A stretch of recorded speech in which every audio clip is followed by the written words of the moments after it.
آپ کی اکثریت ہے، مریم نواز خاموش ہے، مولانا کی بھی طبیعت ناساز ہے، یعنی کوئی رکاوٹ ہی نہیں۔ اور اگر کوئی رکاوٹ بھی نہیں تو پھر فیصلہ سازی میں اس حد تک غیر سنجیدگی کا کیا جواز رہ جاتا ہے؟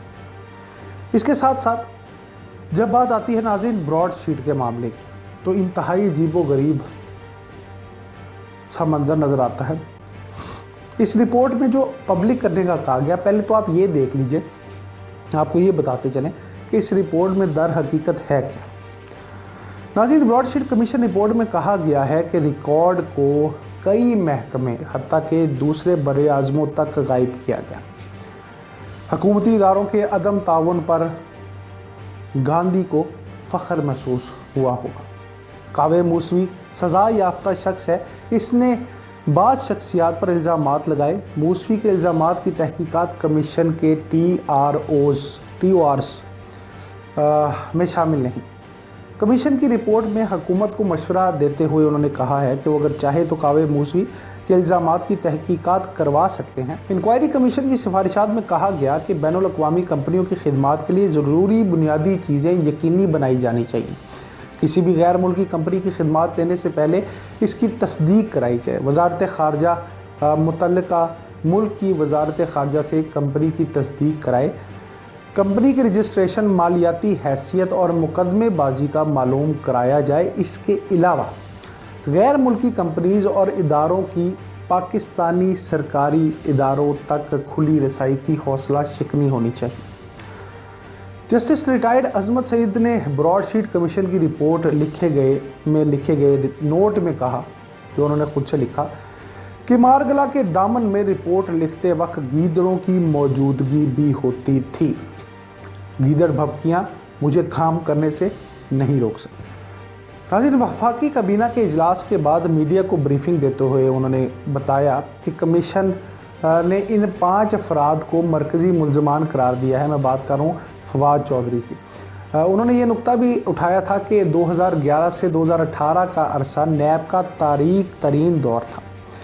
جسٹس ریٹائرڈ عظمت سعید شیخ کی سربراہی میں قائم براڈ شیٹ انکوائری کمیشن کی رپورٹ کی روشنی میں جن افراد کے خلاف کارروائی عمل میں لائی جائے گی، یہ ناظرین حکومت نے جو موقف اختیار کیا تھا اس کے بعد ان میں ماہر قانون احمد بلال صوفی، اس وقت FBR کے عہدیدار حسن ثاقب، اس وقت کے وزارت قانون کے جوائنٹ سیکرٹری غلام رسول، برطانیہ میں سابق ڈپٹی کمشنر عبدالباسط، اس وقت سفارت خانے میں موجود ڈائریکٹر آڈٹ اینڈ اکاؤنٹس تعینات رہنے والے شاہد علی بیگ، اور یہ معاہدہ کروانے والے طارق فواد کے نام شامل ہیں۔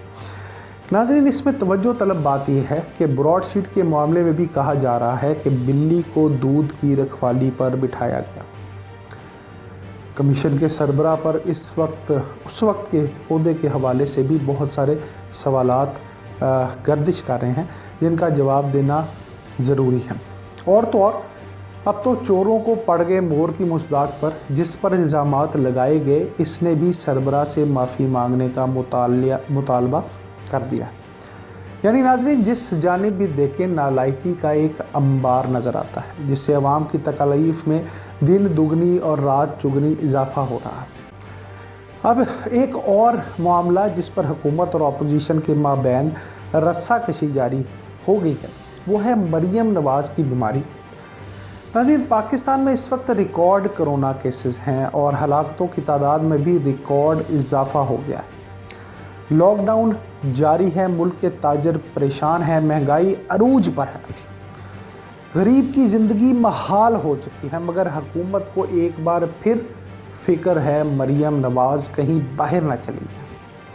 مریم نواز جانے سے انکاری ہیں، اگر جانا پڑا تو کیا کیا جائے گا، جانے دیا جائے گا یا نہیں دیا جائے گا، یہ تمام تر سوالات اس وقت حکومت کی اولین ترجیح ہیں۔ کمال کرتے ہو خان صاحب، سیاست میں تو بدترین دشمن کو بھی معاف کر کے آگے بڑھا جاتا ہے، ملک کے عوام کے لیے، ترقی کے لیے، مگر آپ نے اپنی ضد اور انا کو بہت آگے رکھ لیا ہے اور اس سے بہت کچھ تباہ ہو چکا ہے۔ رہتی سہتی کو برباد نہ کریں۔ ایک اور بڑی ملاقات کا تذکرہ چل رہا ہے سوشل میڈیا پر، اور وہ یہ ہے کہ جنرل باجوہ نے ملاقات کی ہے شہباز شریف سے۔ پہلے تو سمجھ یہ نہیں آتا کہ اس وقت، خصوصاً اس وقت، جنرل صاحب کیوں ملیں گے۔ شہباز شریف صاحب ایک بہترین ایڈمنسٹریٹر ہیں ناظرین، بہترین سیاستدان ہیں، کمال کے بھائی ہیں، مگر جو مسلم لیگ نون کی بھاگ دوڑ ہے وہ اس وقت مریم اور نواز شریف کے ارد گرد گھوم رہی ہے۔ اگر بڑے میاں صاحب چھوٹے میاں صاحب کو پارٹی کے اہم فیصلوں میں شامل کر لیتے تو شاید بڑے میاں صاحب اور مسلم لیگ نون پر یہ وقت نہ آتا۔ ہاں ناظرین، دل کے خوش رکھنے کو غالب یہ خیال اچھا ہے، ایسی کوئی اطلاعات اب تک موصول نہیں ہوئی، یہ ایک افواہ ہے جو گردش کر رہی ہے، لیکن دیکھنے والی بات یہ ہے کہ اس سے فرق کیا پڑے گا۔ اور اگر تو یہ ملاقات ہے، بہت ساری ایسی چیزیں ہیں جو صیغہ راز میں رکھی جاتی ہیں، جس کو ویسے تو آج کل کوئی بھی ملاقات ہو جائے اور خاص کر اتنی بڑی ملاقات ہو تو وہ چھپی نہیں رہ سکتی، لیکن پھر بھی اگر اس کی جہم گوئیاں ہو رہی ہیں تو ماننے والی بات اس وقت نہیں ہے۔ خدا را اس ملک کا احساس کیجیے، اس ملک کو پہلے رکھیے اور ان تمام حقائق کی روشنی میں سوچیے، سمجھیے، کیونکہ پاکستان آپ سے ہے۔